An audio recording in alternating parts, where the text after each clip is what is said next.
Ada seorang teman mengatakan kepada saya bahwa dia berselisih paham dengan salah seorang. Dan kemudian orang itu sampai hari ini sudah begitu lama, bahkan sudah bertahun-tahun, dia tidak bisa memberi maaf kepada saya. Padahal saya sudah melupakan semua apa yang terjadi dan saya sudah minta maaf. Tetapi sampai hari ini dia masih tetap tidak senang dengan saya. Saya sudah berkali-kali berkunjung dan lain sebagainya untuk menunjukkan bahwa sebenarnya saya meminta maaf, dan walaupun dalam persoalan itu saya tidak salah.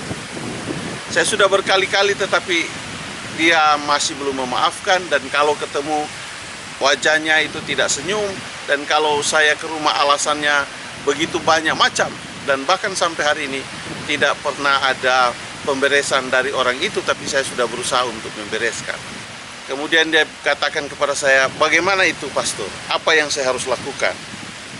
Saya bilang kepada dia bahwa ada orang yang tipe demikian, ada yang macam demikian, yang dimana kita sudah berusaha untuk memperbaiki keadaan, memperbaiki situasi yang sudah terlanjur terjadi untuk supaya keadaannya menjadi baik-baik saja, tetapi ada orang yang tidak gampang untuk memberi kita maaf. Maka hal-hal itu tentunya berasal dari hati dan pikirannya. Kalau hati dan pikiran kita ini menjadi baik dan tetap diisi dengan kebaikan, yang kita pikirkan adalah kebaikan, maka hidup kita ini akan menjadi baik. Ketika ada kebaikan dalam hati dan pikiran kita, dan kita selalu mengejar kebaikan itu, maka kita dengan mudah akan bisa menerima seseorang, dengan mudah akan bisa menyelesaikan persoalan dalam hal ini. Tetapi kalau itu tidak ada, maka hal itu akan memberatkan kita untuk menyelesaikan dalam berbagai macam persoalan. Saya katakan kepada teman saya, yang penting engkau sudah melakukan bagianmu, engkau sudah pergi minta maaf. Kalau dia tidak memberi maaf, itu menjadi urusan dia dengan Tuhan, tetapi urusanmu dengan dia, engkau sudah selesaikan, dan kewajiban itu engkau sudah buat, dan itu pasti Tuhan mengerti dan Tuhan tahu.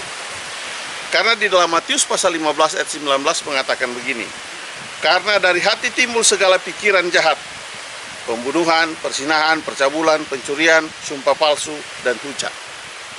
Jadi hal-hal inilah yang mengakibatkan kita. Dari apa? Dari hati timbul segala pikiran jahat. Hatimu itu kalau hari ini tidak diperbaiki, dan hatimu itu masih memiliki segala hal yang merusak hatimu, itu harus diperbaiki.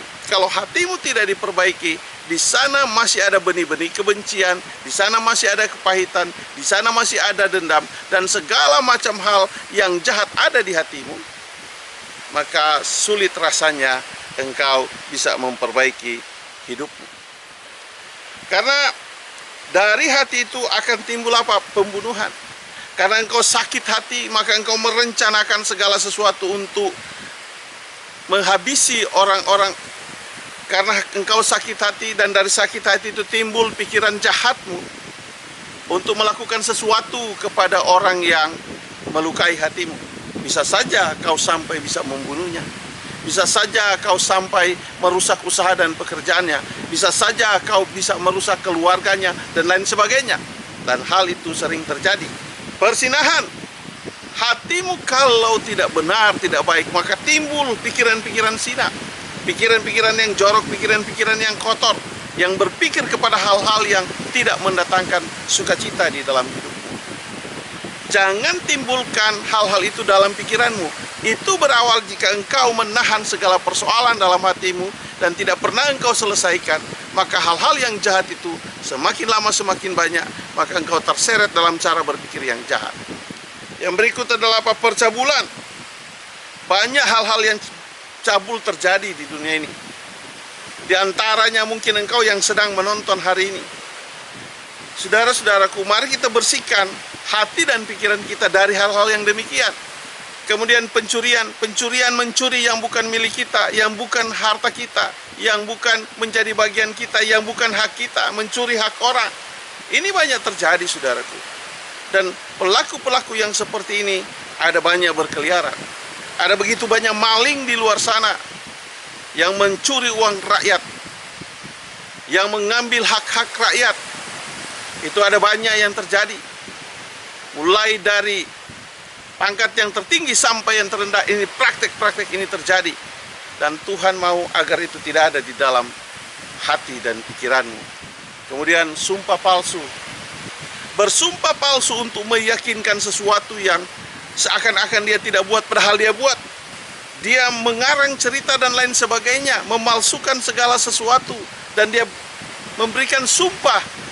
Mungkin sumpah di depan pengadilan, mungkin sumpah di depan orang, dan lain sebagainya. Tuhan tidak inginkan hal itu terjadi kepadamu. Dan hujat, saling menghujat hari ini di media sosial apalagi, itu sudah menjadi barang biasa yang kita lihat. Semua itu timbul dari mana, saudaraku? Dari hati timbul hal itu. Kemudian dia masuk ke pikiranmu, dan dengan demikian kejahatan itu dapat kau lakukan. Bersihkan hatimu, luruskan pemikiranmu, berpikir hal-hal yang baik, dan isilah hal-hal yang mendatangkan sukacita dalam hidupmu. Minta Tuhan untuk supaya ada pengampunan di dalam hidup. Saya katakan kepada teman saya, engkau bersyukur karena engkau memiliki hati yang bisa engkau pelihara untuk memikirkan hal-hal yang baik, sehingga engkau mampu untuk memperbaiki hubunganmu yang sudah rusak dengan temanmu, dan kemudian kau berkali-kali untuk melakukan itu. Dan saya percaya bahwa Tuhan memperhatikanmu. Mungkin di luar sana engkau terjadi masalah dengan orang lain, maka hari ini saya mau katakan, sebelum itu timbul dari hati pikiran jahatmu, maka selesaikan agar supaya itu tidak menambah beban dalam hidupmu. Tuhan memberkati.